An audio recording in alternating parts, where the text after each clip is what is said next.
हमारी अंतरिक्ष की यात्रा लगभग 4.5 अरब साल पहले शुरू होती है। गैस और धूल के एक विशाल घूमते हुए बादल की कल्पना कीजिए, एक निहारिका जो तारों और उनके ग्रहों की जन्मस्थली है।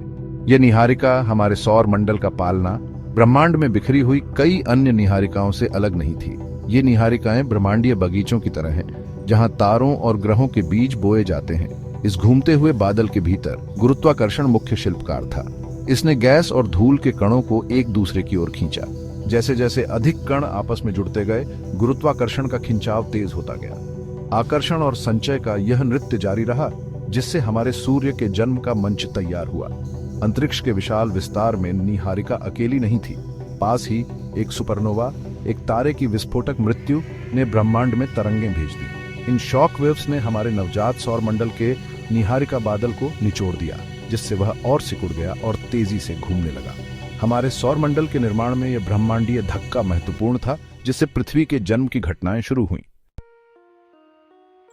ढहते हुए निहारिका के केंद्र में दबाव और तापमान आसमान छू गया। कोर हाइड्रोजन का एक घना गोला एक क्रूसिबल बन गया। इन चरम स्थितियों के तहत एक उल्लेखनीय परिवर्तन हुआ, परमाणु संलयन। अकल्पनीय दबाव में एक साथ निचोड़े गए हाइड्रोजन परमाणु भारी ऊर्जा जारी करते हुए हीलियम बनाने के लिए जुड़ गए। ऊर्जा के इस रिलीज ने हमारे सूर्य के जन्म को चिह्नित किया। एक तारा पैदा हुआ, प्रकाश और गर्मी से धधक रहा था, गैस और धूल की आसपास की डिस्क को रोशन कर रहा था। सूर्य, हमारा अपना तारा, तुरंत नवगठित सौर मंडल में सबसे प्रमुख बल बन गया। इसके गुरुत्वाकर्षण खिंचाव ने अपनी पहुंच के भीतर हर चीज की गति को नियंत्रित किया। सूर्य का जन्म केवल गैस के एक विशाल गोले को प्रज्वलित करने के बारे में नहीं था, यह हमारे सौर मंडल के लिए एक महत्वपूर्ण क्षण था। सूर्य का विशाल गुरुत्वाकर्षण लंगर का काम करता था, जो सब कुछ एक साथ रखता था। इसने प्रकाश और गर्मी प्रदान की, जो ग्रहों के निर्माण और अंततः पृथ्वी पर जीवन के लिए महत्वपूर्ण होगी। जबकि सूर्य केंद्र में धधक रहा था, शेष गैस और धूल उसके चारों ओर घूमती रही। इस सामग्री ने, निहारिका के अवशेषों ने, एक प्रोटोप्लैनेटरी डिस्क का गठन किया।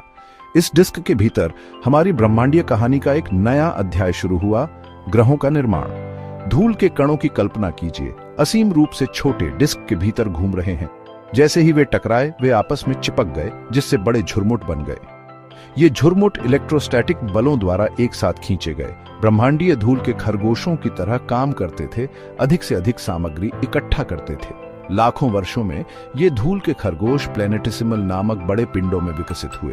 ये प्लैनेटिसिमल कुछ पहाड़ों जितने बड़े ग्रहों के निर्माण खंड बन गए। वे युवा सूर्य के चारों ओर घूमते रहे, उनके रास्ते आपस में टकराते रहे। प्रत्येक टक्कर उन्हें पूर्ण ग्रह बनने के करीब ले आई। प्रोटोप्लैनेटरी डिस्क, जो कभी धूल और गैस का एक अराजक जंबल थी, धीरे धीरे एक अधिक संगठित प्रणाली में बदल रही थी।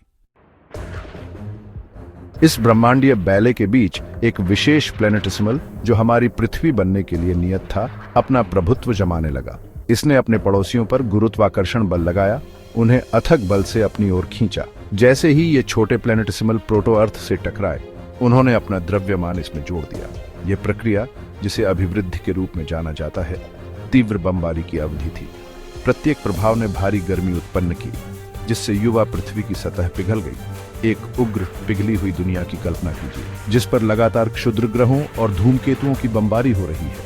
यह तीव्र गर्मी और अराजकता का समय था। जैसे जैसे पृथ्वी बड़ी और गर्म होती गई, उसकी पिघली हुई गहराई के भीतर एक उल्लेखनीय परिवर्तन हुआ।